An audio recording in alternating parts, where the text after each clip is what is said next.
I'd ask you to pick your top 2 items, and we'll start with Jason, then we'll go to Hannah, and then we'll go to Chi, and then we'll come back to me and we'll close the event. So Jason, you want to get us started? Sure. So my first one is I'm going to retread a bit on what I just said, which is that despite my predictions, there is significant uncertainty. And I think people should keep a close eye on developments because the rule could change and it may not be implemented for many years, depending on how the legal process plays out. And my second is there's a question of whether investors will actually be able to use this information at all.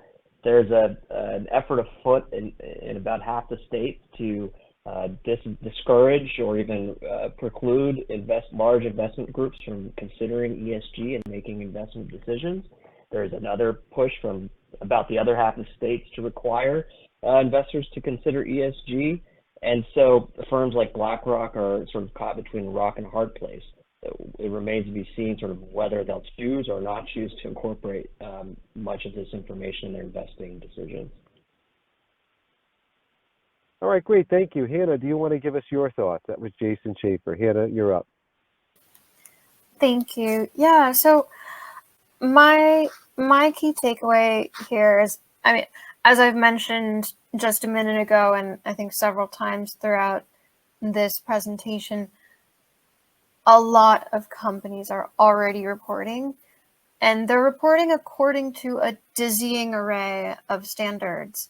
And the more that can be aligned and condensed into a streamlined set of standards, that would be better for everyone involved. It would produce better data, it would be easier to comply, it would be easier to consume the data. So I only see the benefit in setting a standard here. Okay, thank you very much for that, Hannah. That was a good insight as well. And let's have Chi, who's also with the Brattle Group, close us off with her key takeaways. Yeah, thank you.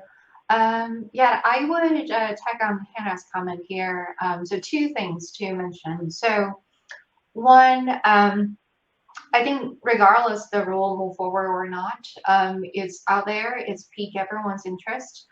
So one thing companies could start thinking, and this is coming from like very accounting geeky perspective, is that really think about the all control, like the whole process and documentation, right? Like how, like if this goes forward, how are you going to incorporate all the information so then at the end of the day, the data can be audited?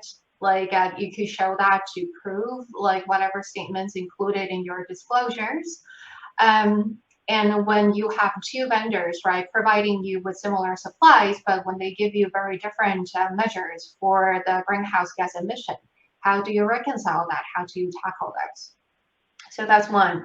The second is I do want to also remind like the group that the SEC has already brought some actions to certain companies about their current disclosures, even without the proposed rules become in effect. There's already one against a Brazilian mining company about failing to disclose potential environmental risks related to a dam that they have in Brazil.